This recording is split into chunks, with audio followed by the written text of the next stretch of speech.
Weak and shaking on the edge of the icy platform, a little girl cried into the matted ear of her torn teddy, knuckles white, knees skinned, a bruise blooming under one eye, the kind of hurt that comes from being left and told it's her fault. Snow drifted sideways, hissing along the rails. A freight schedule flickered on the distant marquee and failed again. The girl tucked her chin into the teddy's worn fur, as if a button nose could warm breath, as if stitched eyes could watch for danger. The station's benches had already chosen their loyalties. Men curled into coats, a woman with a broken heel, a teenager asleep beneath a poster for a place that promised sun. No one looked at the child for longer than regret allowed. Boots entered her world before a voice did. Careful steps, heavy, unafraid. A service dog, German shepherd, sable and sure, appeared out of the snow curtain first, gait low, head slightly turned, so one eye could stay on his handler and one on the girl.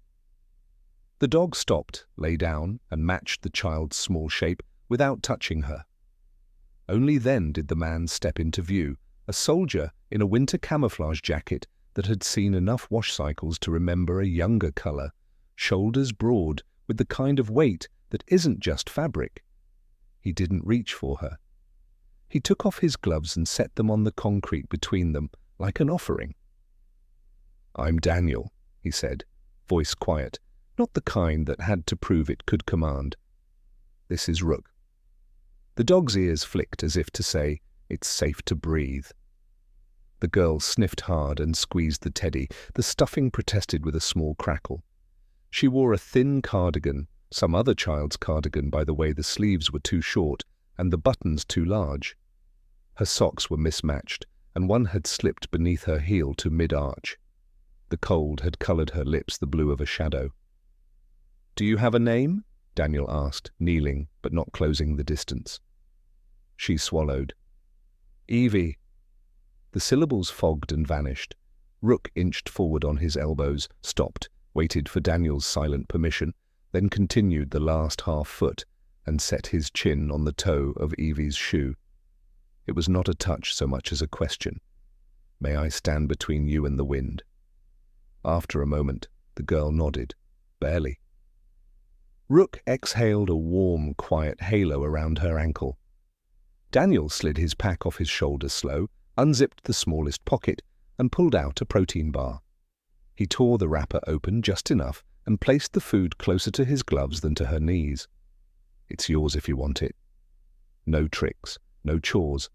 First, Evie stared at the bar with a hunger that had learned to wear a mask.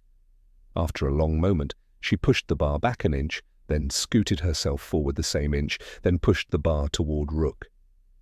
"He looks hungrier," she whispered. Rook didn't move. Daniel's mouth tightened at the corner. "He won't eat until you—" "Do," Daniel said. "That's our rule." She hesitated, then broke off a corner and brought it to her mouth. The tremor in her hands settled when the taste hit. She broke another piece, turned it toward Rook with formal dignity. "For you," she told him, and the dog accepted with priestly care. Daniel watched that exchange as if it were the single most important briefing he would receive today. Under the platform lights, his face looked older than his years and kinder than his scars. He glanced up at the skeletal ceiling and then around the platform's edges. Two men across the tracks pretended to study timetables that didn't exist. Another leaned against a pillar, too interested in nothing. Daniel filed details the way some people collect prayers. When Evie had eaten half the bar, he slipped his jacket open and, with emotion, practiced on shivering privates and frightened villagers continents away, draped it over her shoulders without letting his hand graze her. She let the weight happen to her like weather. Only then did he speak to the air as if it, too, needed to hear. "Before we begin, let me know where you are watching from. Leave your country name in the comments below. And if you love stories about courage, loyalty, and community, be sure to subscribe so you don't miss the next stories." The sentence sounded like it belonged to a different place, but somehow it steadied the moment, as if calling witnesses from far away could change the ending here. "Evie," Daniel said gently, "where's your grown-up?" She pulled the teddy tighter and studied the bear's stitched smile like it might provide the right answer. "She said she'd be right back," Evie murmured. "She said I cry too much and make scenes, and that I should stay very, very still, and then maybe I could deserve dinner." She swallowed. "She said I make trouble." "Who is she?" Daniel asked. "My mum's friend," Evie said, and the word friend did not fit right in her mouth. "We live in her place when I'm quiet." The dog shifted, angling his body so his ribs could catch more of the wind before it hit Evie's shins. Daniel's eyes flicked to the pillar where the man's reflection lived in a panel of advertising glass, a faint tilt of a phone, a stillness too purposeful. "Did you fall?" Daniel asked, nodding toward Evie's scraped knees. "She pushed me faster than I can walk," Evie said without heat. The steps were quick. Daniel's breath whitened. He reached slowly into his pack again and brought out a soft pack of gauze, a tiny bottle, 2 adhesive bandages printed with small blue stars. He warmed the bottle between his hands before he touched it to her skin. "This will sting a little," he said, and then, narrating each motion, so there would be no surprises, he cleaned the grit, patted dry, pressed the stars into place. Rook watched each step and signed off with a blink. On the opposite platform, one of our... The men left his timetable and walked toward the staircase. The other checked his watch and moved to the far end of the tracks where the light failed. Daniel knew the choreography: block the exits, make the target small, let the weather do the rest. He zipped the medkit, set it aside, and lowered his voice. "Evie, can you tell me where your mother is?" Evie's chin trembled and then set. "In a place with a lot of beeping," she said. "I'm not allowed to touch the machines." "I bring her a drawing when they let me.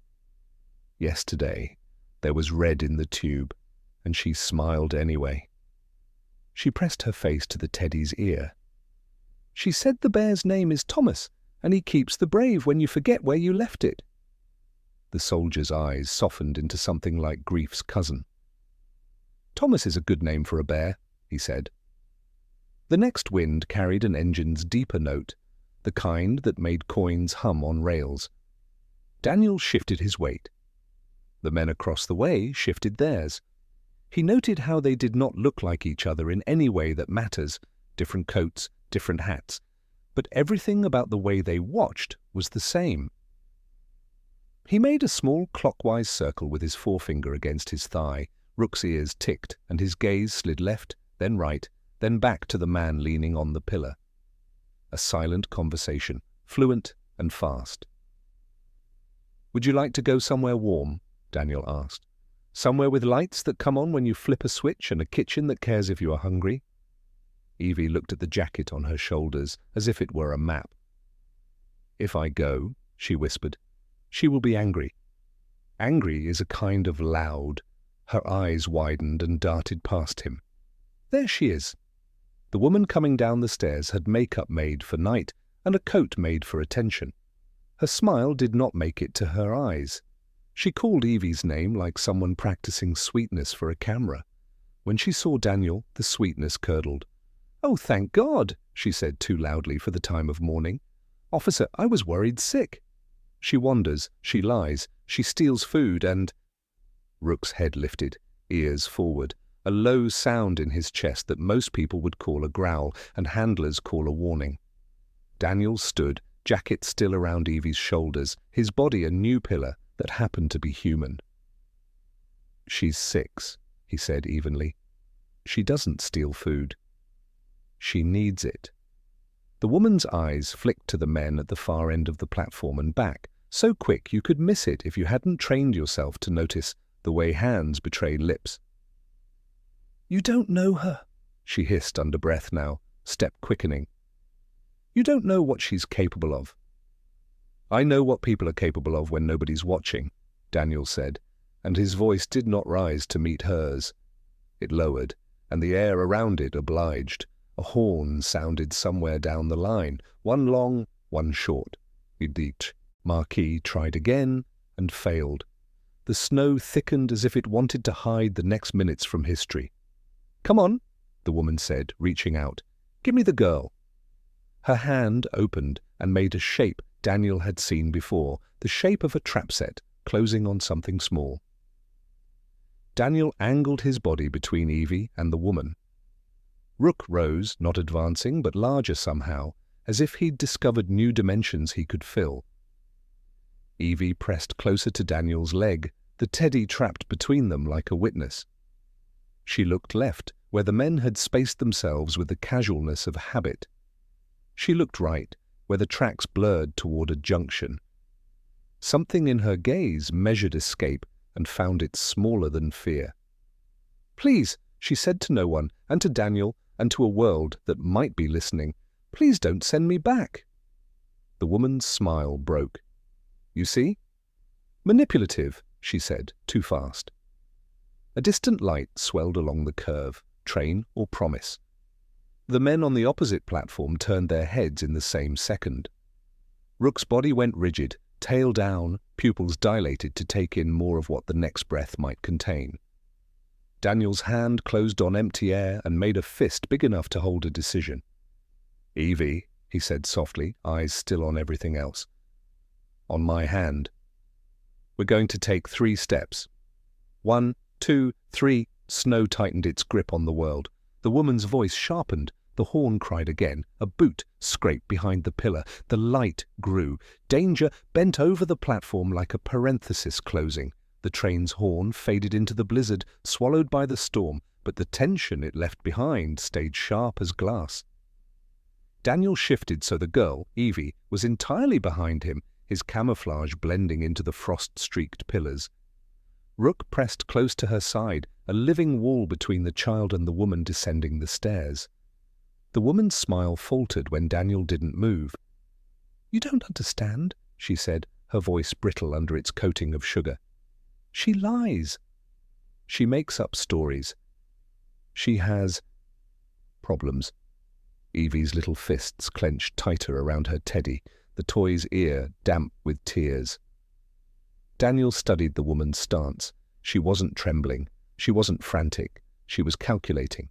Behind her, one of the timetable men spoke briefly into the collar of his coat. Daniel caught it, not the words, but the rhythm of command. "Evie," Daniel said gently, not taking his eyes off the woman. "Does she hurt you?" The child pressed her face into the teddy's fur and whispered, almost too soft to hear, "Sometimes with her hands." Always with her words, Rook rumbled low, a sound like distant thunder, sensing the truth as clearly as his handler. The woman's face hardened. "I've tried to care for her. I should have left her at the home where she belongs. She doesn't deserve." Daniel cut her off, his voice quiet, but final. "Care ends where bruises begin." The woman's lips curled into something not quite a smile. "You don't know who you're dealing with?" Daniel didn't answer. He had seen the way her eyes darted once too often to the men spreading along the platform edges. His gut told him what his mind was still stitching together. This wasn't about custody or discipline. Something else was in play. A signal in the snow. The train's light grew stronger, casting long shadows across the station.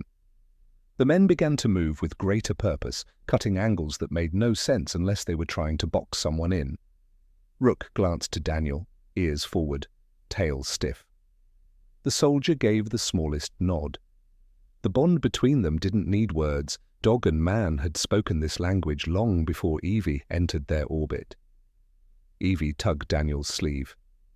"They don't want me," she whispered. "They want what's inside." Daniel crouched slightly, enough to catch her eyes. "What's inside?" The girl held out the teddy, shaking. With her thumb she pressed into the stitching along its back. A seam, clumsy, not factory-made. Something hidden. Daniel's heart sank. This wasn't random neglect. This was orchestration. He had no time to dig further. The clash. The woman raised her hand, too casually, too rehearsed. The men moved. "Stay behind me," Daniel barked, spinning Evie into the corner between his body and the pillar. Rook leapt forward, barking sharp and commanding, the kind of bark bred to freeze men in their tracks. The nearest attacker hesitated, but only for a second. He lunged. Daniel met him halfway, shoulder to chest, driving him into the icy tiles. The impact rang through the station. Another man advanced, knife glinting in the dim light. Rook intercepted, teeth snapping shut on the man's wrist, dragging him down with primal force. The knife clattered harmlessly away. Evie screamed, clutching Thomas the teddy, so tight the seams whined. The woman turned on her heel and bolted for the stairwell. Not fear, strategy. Daniel slammed the first attacker against the wall and growled, "Who sent you?" But the man twisted away, giving nothing. The sound of boots echoed behind him. More were coming. The flight Daniel didn't hesitate. He grabbed Evie's small hand, pulled her to his side, and whistled, short and sharp. Rook released his prey instantly and returned to heel, blood on his muzzle but fire in his eyes. They sprinted down the platform as the freight train thundered into view, snow spraying from its brakes. "Jump!" Daniel ordered as the boxcar doors slid open. He lifted Evie in one fluid motion, tossing her safely into the hay-strewn interior before hauling himself up. Rook leapt after them, claws scraping steel, body twisting perfectly into the car. The train lurched, wheels screaming. Shouts erupted on the platform, but the noise shrank as distance swallowed it. Evie huddled in the corner, still gripping her teddy. Daniel crouched beside her, chest heaving. Rook lay at her side, tongue lolling, but eyes still locked on the open door, as if daring the night to follow. The whisper for a long moment, only the clatter of wheels filled the dark. Then Evie spoke, voice trembling, but clear. "My daddy put it there," she said, pressing her face into the teddy. "They said he was dead, but he's not. He hid something inside for me. And they'll never stop until they take it." Daniel's blood ran cold. He met Rook's eyes in the dark and knew this was no ordinary rescue. This was the start of something far bigger. The train roared on into the snow, carrying a soldier, a dog, and a child with a secret stitched into the heart of her teddy bear. The train howled as it tore through the night, metal grinding against frozen tracks, sparks scattering into the snowstorm. Inside the rattling boxcar, hay and dust floated in the cold air with every jolt. Evie sat curled in a corner, her torn teddy clutched to her chest. Her small hands trembled as though even the warmth of the bear couldn't steady her. Daniel crouched across from her, back against the wall, rifle balanced across his knees. Rook lay between them, his head on his paws, but his ears twitched at every sound outside. The dog never truly rested. For a long while, no one spoke. The roar of the storm and the hammer of steel were enough. Then Daniel leaned forward, his voice calm but firm. "Evie, you said your daddy put something inside the bear. Do you know what it is?" Her eyes brimmed but did not spill. She shook her head. "He said Thomas would keep me safe. That he had a job, and I shouldn't open him unless—" She trailed off, her gaze slipping to the cracks in the boxcar door where white light flashed with each passing signal. "Unless I couldn't find him anymore." Daniel's chest tightened. He'd heard words like those before, soldiers leaving messages that were half promise, half confession. He glanced at the teddy. Its seams were uneven, hand-stitched in a rush, the thread darker than factory work. He could almost picture a man bent over in dim light, sewing with shaking hands. "Evie," Daniel said softly, "your father, what happened to him?" "They said he died," she whispered. "They told Mommy in a letter." But Mommy cried and then told me sometimes letters lie. Daniel met Rook's gaze again, and the dog's steady amber eyes gave the confirmation he needed. This wasn't a coincidence. The hidden message. He took out his knife and held it where Evie could see. "I'm not going to hurt Thomas," he promised. "Just the stitches. If there's something inside, we need to know." Evie's arms tightened around the teddy, torn between fear and trust. Finally, with a small nod, she held him out, her fingers lingering on the bear's ragged fur. Daniel worked carefully, sliding the blade along. The seam. His soldier's hands were steady even as the train jolted. A small packet slid free, wrapped in waxed cloth. He opened it to reveal a slip of paper, fragile from being folded too long. Numbers, letters, symbols, coordinates, military grid references, and a name scrawled in the corner. Evie leaned close. "That's his writing," she whispered. "That's Daddy's." Daniel's throat tightened. He had seen this style of cipher before, back when he'd been deployed overseas. This wasn't just random marks, this was intelligence. Evie's father hadn't died. He'd gone underground, or been taken. "Your father wasn't just a soldier," Daniel said slowly. "He carried something important, and he wanted you to keep it safe." Her tears finally spilled, streaking her dirt-smudged cheeks. "So he is alive." Daniel didn't answer, not yet. He didn't want to promise what he couldn't prove, but inside, hope flickered. The chase continues. The boxcar rattled, then lurched as the train slowed on a curve. Daniel froze. Slowing wasn't scheduled. Through the door crack, headlights flickered along the snowy road running parallel to the tracks. SUVS, the same kind as before. "They found us," he muttered. Rook stood instantly, tail low, body rigid. His growl was deep, controlled. Evie gripped the teddy tighter, though its secret was already exposed. Daniel moved to the door, sliding it open just enough to peer out. Shadows scrambled up the embankment, men in dark coats fighting the wind, moving fast. "Evie," Daniel said sharply, "stay in the corner." "Don't move. Don't make a sound." She nodded, her lips trembling. The first clang hit the metal as a crowbar wedged against the boxcar door. Sparks flew. Another slam echoed from the roof above, boots on steel. They weren't just following, they were boarding. Daniel raised his rifle, his breath steady even as his pulse pounded. "Rook," he commanded, voice low. The dog stood by the door, teeth bared, waiting for the fight. The door screeched. The storm howled louder, pouring into the car. Evie clutched the teddy, pressing her cheek into its worn fur, as if her father's arms were wrapped around her. And then, with a voice that cut sharper than the wind, she whispered, "They'll never take him. Daddy's still alive." The words struck harder than any bullet. Daniel's finger tightened on the trigger. The enemy was coming. The storm outside screamed, and danger flooded the train. The boxcar door shrieked as the crowbar wrenched deeper, metal bending against the will of men determined to break it.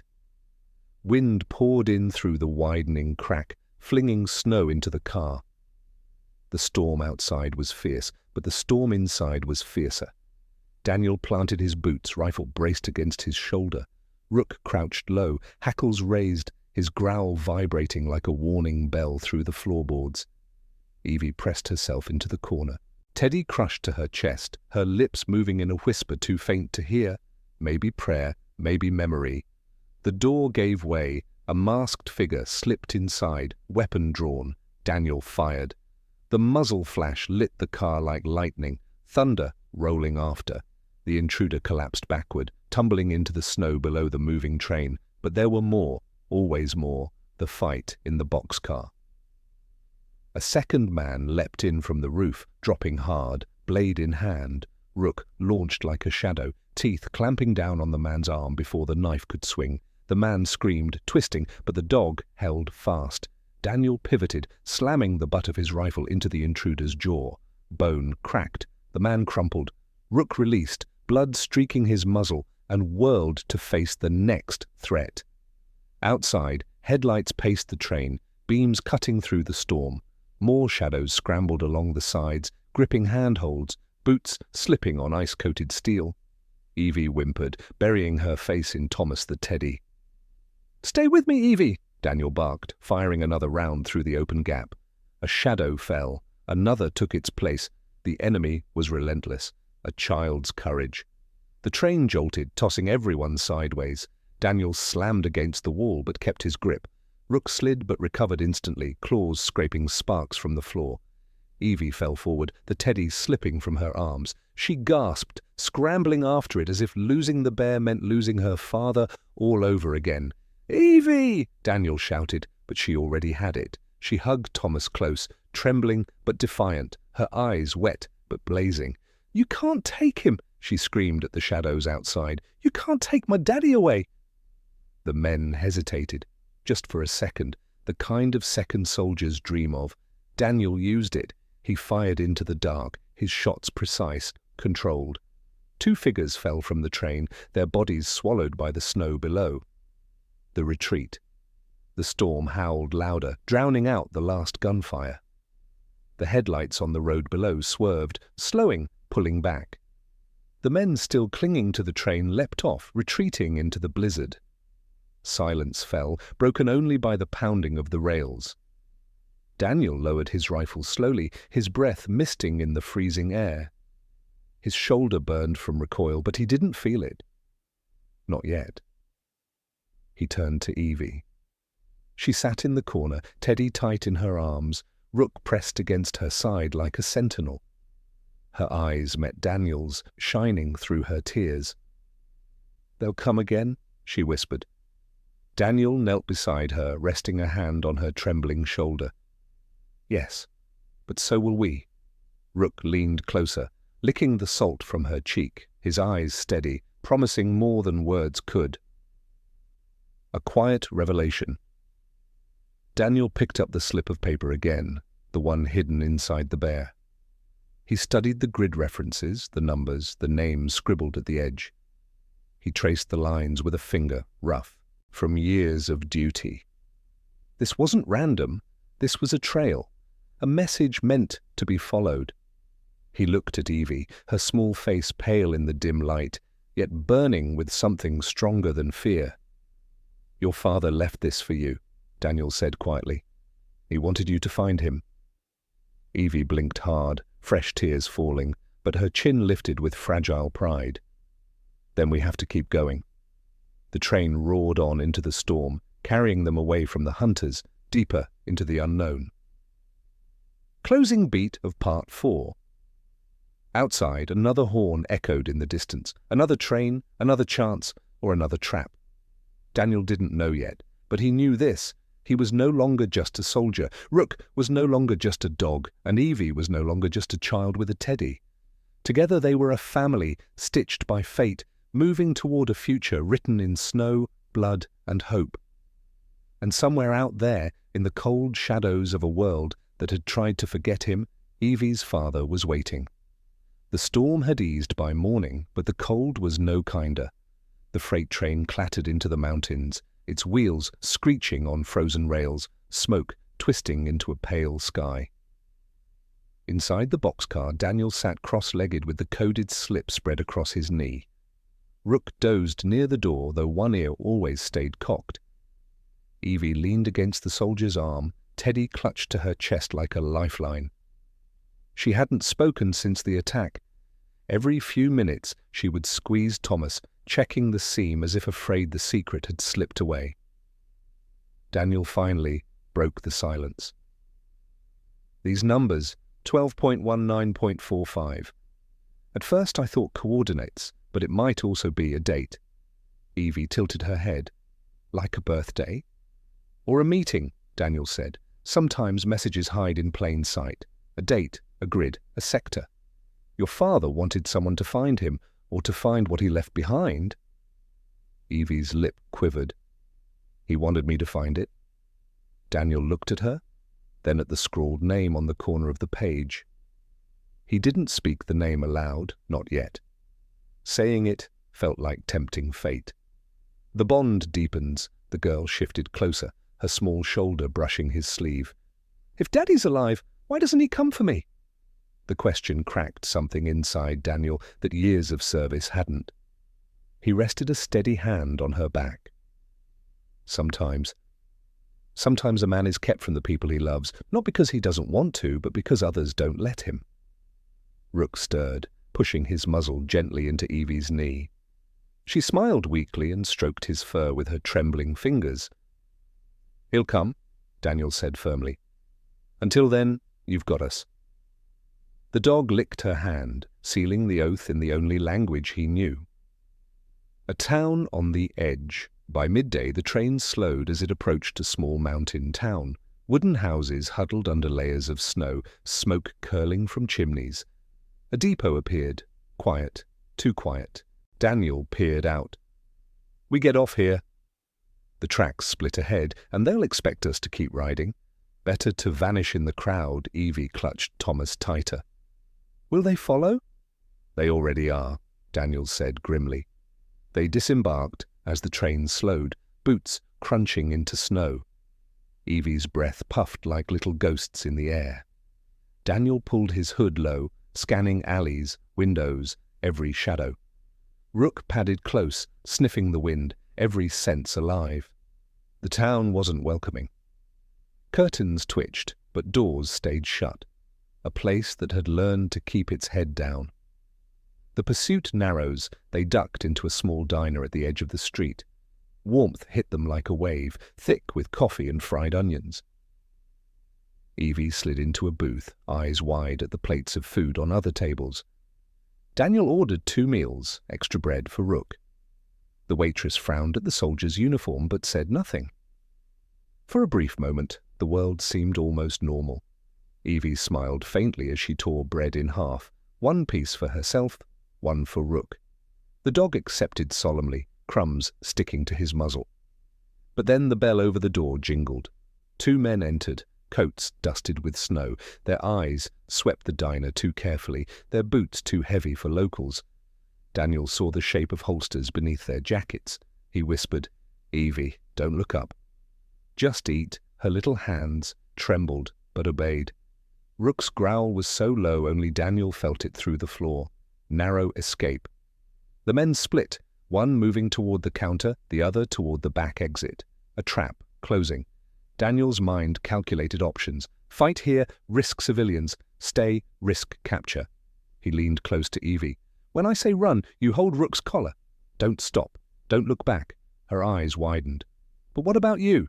I'll be right behind." He slid out of the booth, dropped cash on the table, and tipped his chin toward the kitchen door. Evie understood. The man at the counter turned. Daniel moved first, flipping the table into his path. Dishes crashed, people screamed. He grabbed Evie's hand, whistled sharp. Rook lunged toward the back door, dragging them into the kitchen. They burst out into the alley, snow whipping against their faces. Shouts rose behind them. Footsteps followed. The whisper at dusk. They ran until the town thinned into trees. Daniel finally stopped, chest heaving, scanning the woods. Rook circled, ears high, ensuring no tail had followed.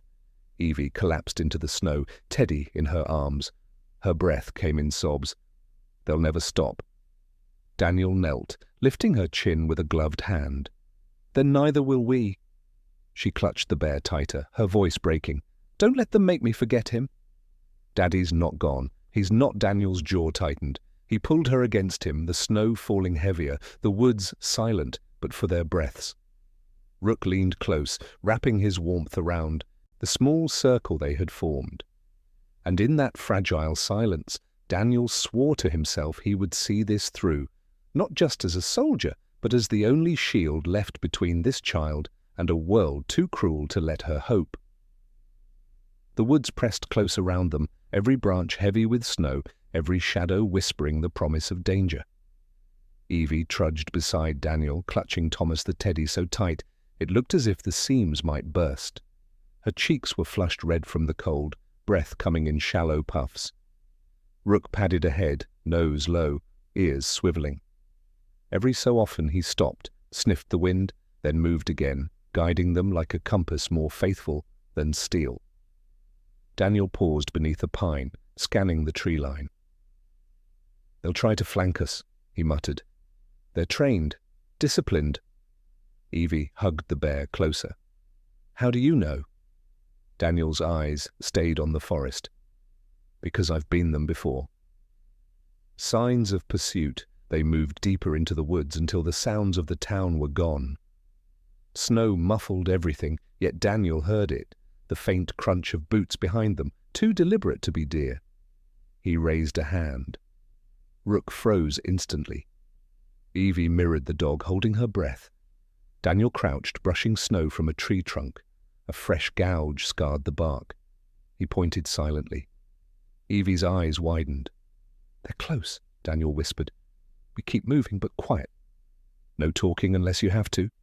Evie nodded, her little hand gripping Rook's collar as they moved. The dog's steady warmth seemed to anchor her, each step less frantic than the last. The cabin. By dusk they stumbled upon an old hunting cabin half buried in snow. The roof sagged and the windows were boarded, but it was shelter. Daniel tested the door. It creaked open. Inside, the air smelled of pine resin and dust. A cold fireplace yawned in the corner, with logs stacked beside it. "Stay here," Daniel said, ushering Evie inside. He lit a fire quickly, flames licking the wood until light chased the shadows away. For the first time since dawn, warmth touched their skin. Evie collapsed near the hearth, her teddy pressed against her cheek. Rook lay down beside her, his flank touching hers, a wall of loyalty. Daniel finally allowed himself to sit. He spread the coded slip on the floor, studying it in the flicker of firelight. Decoding the message. Evie leaned up, watching. "Can you read it?" Daniel traced the numbers. "It's a grid coordinate, military style. The date could be a rendezvous or an anniversary of something important. The sector code, 7B, that's old field designation, and this last string, 46-09-2, it looks like a lock combination. Could be for a storage facility." Her eyes glistened. "So Daddy left me a map?" Daniel nodded. "And a key. That's why they're chasing us. Not for you, Evie, for what you carry." Her little hands tightened on the teddy. "But Daddy gave it to me. That means it's mine to keep safe." Daniel's throat worked. "He trusted you, yes. But now we carry it together." The ambush. The fire crackled. Snow fell steady outside. For a moment it felt almost safe. Then Rook's head shot up. His growl rumbled like thunder rolling through the cabin floorboards. Daniel's hand went to his rifle. He moved to the window, peeled a gap in the boards. Shadows moved between trees, shapes too straight, too careful. "They found us," he muttered. A bullet shattered the wood near his head. Evie screamed, diving flat with Thomas under her chest. Daniel dropped to the floor, dragging her behind the overturned table. "Stay down," he barked. Rook sprang forward, teeth bared, a living missile aimed at the door as it burst open. Masked men poured in, snow and fury with them. Daniel fired. The cabin erupted in muzzle flashes, wood splintering, firelight strobing against shadows. Evie's whisper. Amid the chaos, Evie clutched Thomas, whispering into the bear's ear as though her father could hear her across time and distance. "I won't let them win, Daddy." "You're not gone." "You're not." Her words steadied Daniel more than any training ever had. He rose from cover, firing with precision, each shot echoing with her whispered faith. Rook lunged, dragging one attacker down, jaws locked, until the man screamed. But more shadows pressed in, too many. Daniel grabbed Evie, pressed her against the floorboards, and hissed into her ear, "Hold on!" No matter what, hold on. The storm outside howled, the cabin shook, and the battle raged. The gunfire rattled the cabin walls, splinters raining down as Daniel pressed Evie flat against the floor. Rook darted across the room like a shadow with teeth, dragging one masked man out through the broken doorway, the man's screams smothered quickly by the snow outside. Daniel fired again, the flash of his rifle lighting the dark like a thunderstorm. Evie covered her ears, but her eyes never left the teddy she held beneath her chest. She whispered into its worn fur, clutching it like a lifeline. "Daddy, help us. Please help us." A figure lunged through the window, boots crunching glass and wood. Daniel swung his rifle, but the intruder was quicker. They grappled, crashing into the table, scattering embers from the hearth. The flames flared, smoke filling the air. Daniel's grip slipped, the man's knife flashing downward, only for Rook to slam into him from the side, jaws clamping onto his arm. The blade clattered harmlessly to the floor. Daniel brought the butt of his rifle down once, twice, until the fight was over. The cabin smelled of gunpowder and burnt pine. Outside, shouts faded into the storm. Tires spun, headlights flickered away through the trees. The attackers were retreating. For now. Daniel dropped into a crouch beside Evie. Her cheeks were wet, her whole body trembling. "It's over," he said, though his tone was more hope than certainty. "You're safe." "No," she whispered. "They'll come again." They always come again. Daniel wrapped an arm around her and pulled her into his chest. "Then we'll be ready." Rook pressed his body against both of them, his chest rising and falling fast, a living barrier of fur and muscle. When Evie's breathing slowed, Daniel pulled the coded slip from his pocket again. The firelight revealed details he hadn't noticed before, tiny notches along the paper's edge, cut by hand. He tilted it against the light. Hidden beneath the scribbles was another line, faint, nearly erased. It was a name. Evie caught her breath. "That's Daddy's name." Daniel nodded grimly. "He wanted this found. He wanted you to know." Her lips trembled. "So he's alive." "He has to be."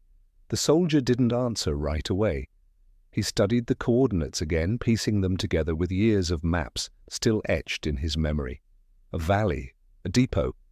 And if he was right, a facility long abandoned on record but still humming in the whispers of those who dealt in secrets. "Evie," Daniel said carefully, "this is more than a message. This is where your father is, or where they took him." Her small hands tightened on the teddy until her knuckles went white. "Then we have to go there?" Daniel let out a long breath, eyes scanning the shattered door. Snow blew in like a warning. "We will. But it won't be easy. They'll throw everything they have to stop us." Evie wiped her eyes with the teddy's ear. "They can try. Daddy left me Thomas because he knew I'd keep him safe. And I won't stop." The fire cracked, shadows bending across their faces. Rook lifted his head and let out a low whine, as if to remind them of the time ticking away. Daniel rested a hand on the dog's neck, then on Evie's shoulder. "Then it's decided. We move at first light," the child nodded, a fragile spark of determination shining through the fear. She looked up at Daniel with eyes that carried more years than 6 should ever know. "Promise me," she whispered. "Promise we'll find him." Daniel met her gaze. "I promise." And as the storm raged outside, soldier, child, and dog huddled close around the dying fire, 3 lives stitched together by fate, clinging to the hope of a man who had left behind more than a teddy bear. The storm broke with dawn, the first weak light spilling across the snow like a promise too fragile to hold. Smoke still curled from the ruined cabin chimney when Daniel pushed the door wide, rifle slung, Rook pacing at his side. Evie stood between them, Thomas the teddy locked in her arms, her breath puffing small clouds into the morning. They didn't linger. Tracks in the snow proved the attackers had pulled back toward the road, maybe regrouping, maybe calling for reinforcements. Daniel knew they had little time. He led them into the woods, following the coordinates. He'd memorized by firelight. Every step felt like threading a needle through shadows. By midday, the trees thinned into a valley. At its far end stood a squat building of concrete and rusted steel, half buried by drifts. The windows were dark, the gates padlocked. On paper, it had been abandoned for years.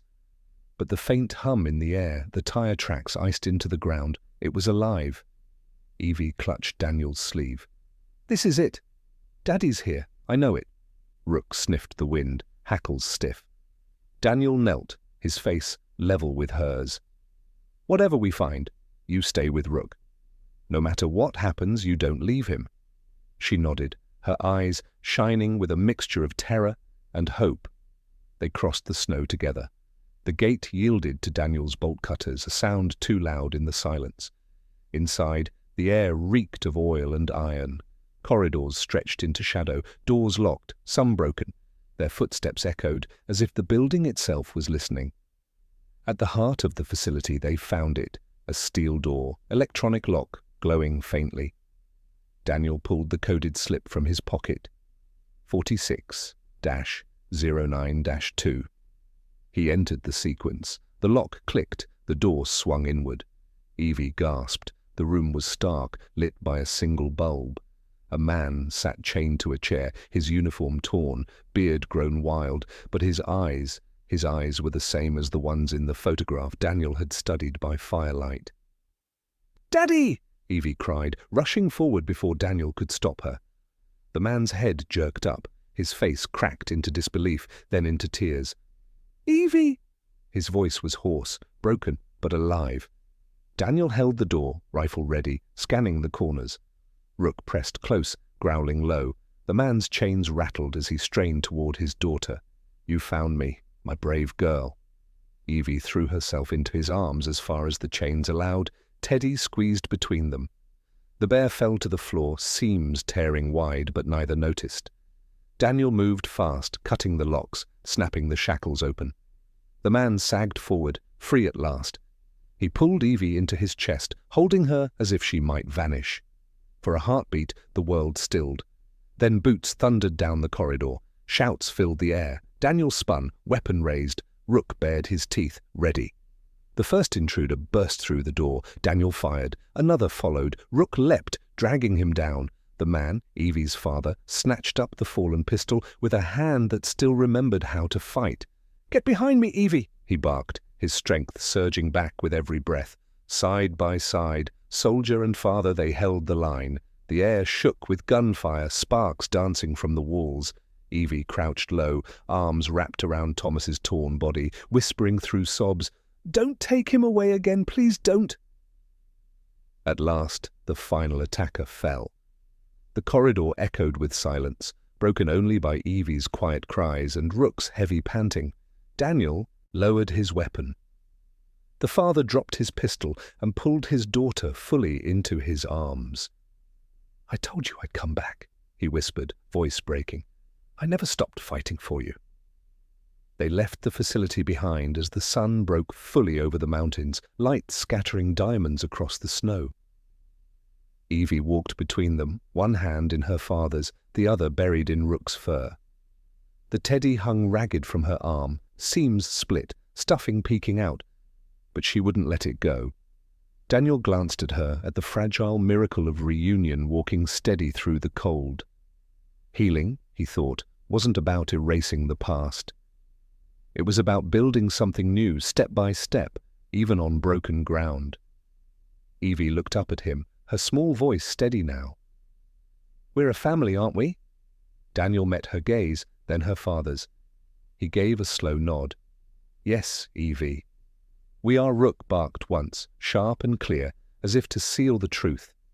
And together they walked toward the horizon, soldier, dog, father and child, leaving behind the darkness that had tried to claim them, carrying forward the light of sacrifice, loyalty and love that no storm could ever bury.